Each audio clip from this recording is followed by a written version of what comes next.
যারা লিজেন্ড আছেন এতক্ষণে আমার বাইকের ককপিট দেখে বুঝে গেছেন যে আমি কোন বাইকে আছি।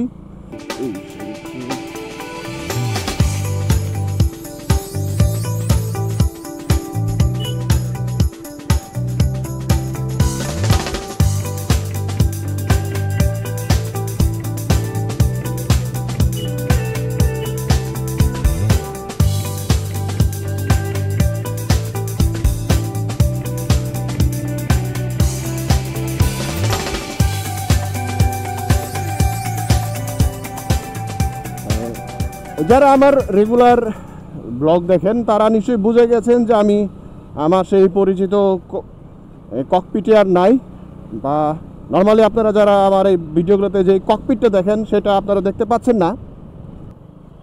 আর যারা লিজেন্ড আছেন তারা এর মধ্যে হয়তো বুঝে গেছেন যে এটা কী বাইক।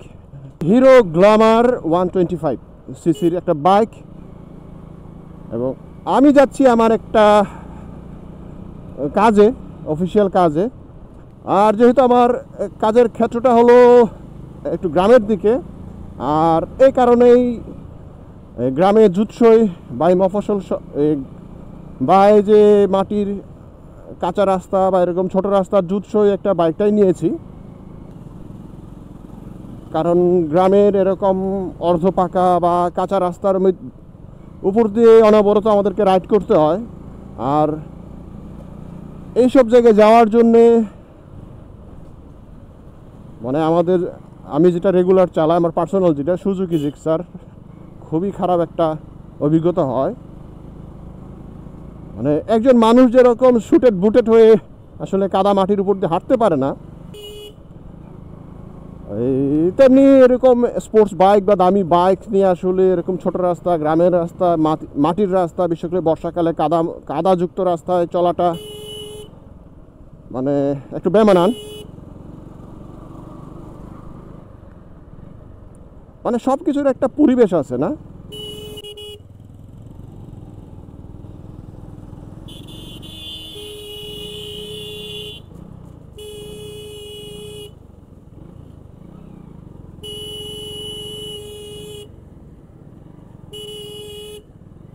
কি অবস্থা, একটা পুরো একটা রাস্তা দখল করে যাচ্ছে এটা।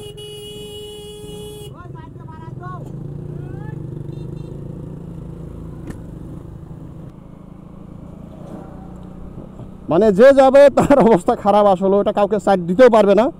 আর এরা পুরো একটা গাছ নিয়ে আসলে যাচ্ছে, ডালপালা এদিক সেদিক ছড়াই দিয়ে। আচ্ছা, গালিগুলো দিলাম।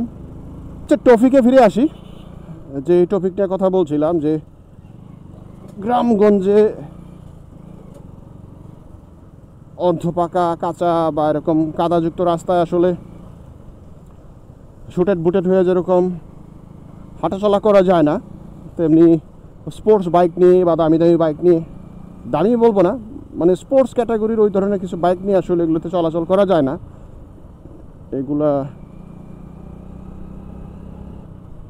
মানে পরিবেশের উপযোগী হয়েই আসলে চলাচল করতে হয়। আর হিরো গ্ল্যামার বা হিরো স্প্লেন্ডার, বাজাজ ডিসকভার, এগুলো সম্পর্কে আপনারা ভালো জানেন, বিশেষ করে যারা বাইক নিয়ে, বিশেষ করে যারা আপনারা বাইক সম্পর্কে জানেন, বুঝেন বা বাইক নিয়মিত রাইড করেন। মানে সরকারি, বেসরকারি বা কি বলবো, ব্যক্তিগত যে সমস্ত প্রতিষ্ঠানগুলো থাকে, এই সবগুলোতে মূলত অফিসিয়াল পারপাস সার্ভ করার জন্যে এই ধরনের কম সিসির তেল সাশ্রয়ী বাইকগুলাই মূলত ব্যবহার করা হয়ে থাকে।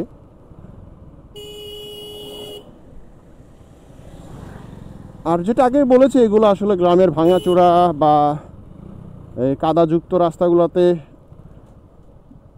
মানে ভালোই সাপোর্ট দিয়ে থাকে।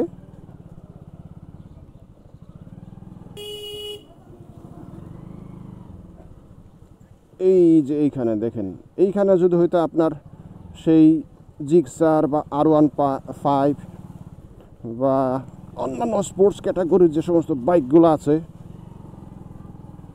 সেটা নিয়ে পার হওয়ার জন্য দুইবার ভাবতে হতো। কিন্তু এই কম সিসির বাইক হওয়া সত্ত্বেও এই ভাঙাচোরাগুলা বা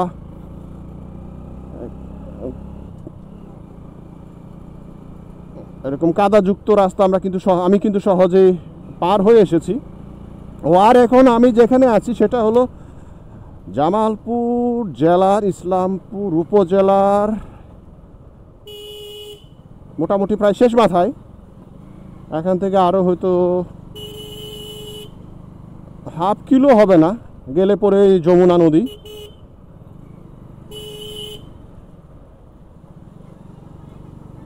আর যমুনার ওই পারে হলো আপনার বগুড়ার সারিয়াকান্দি।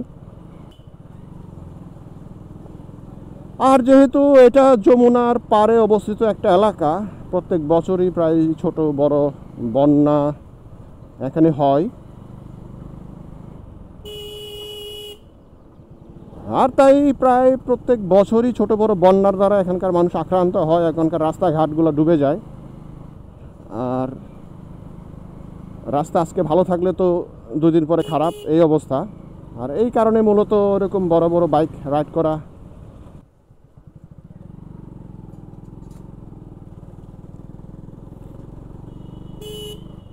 আসলে বাইক সম্পর্কে আমি খুব একটা বেশি আলোচনা করব না আপনাদের সাথে, কারণ আপনারা জানেন আসলে বাইকটা সম্পর্কে।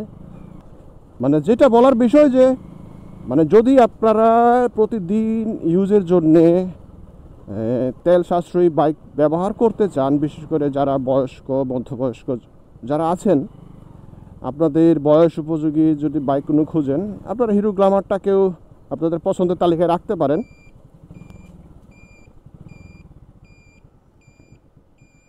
এই যে দেখেন, এই যে কাদা কুদা হাবিজাবি রাস্তার উপর দিয়ে আমি যাব এখন। এটা আমার জিক্সার হলে তো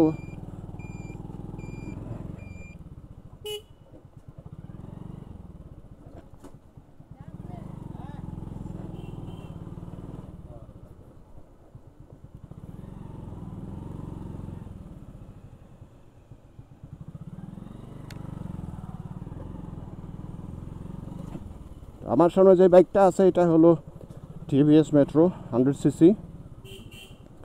মানে এই ধরনের বাইকগুলা আসলে এই ধরনের রাস্তাগুলোর জন্যই উপযুক্ত।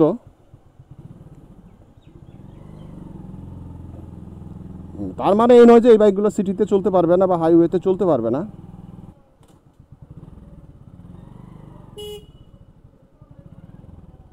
যান যান যান যান যান।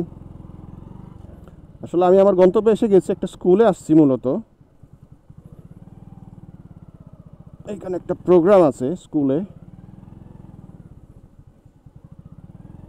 ওরে পায়ে তো জুতা যদি পরে যাই।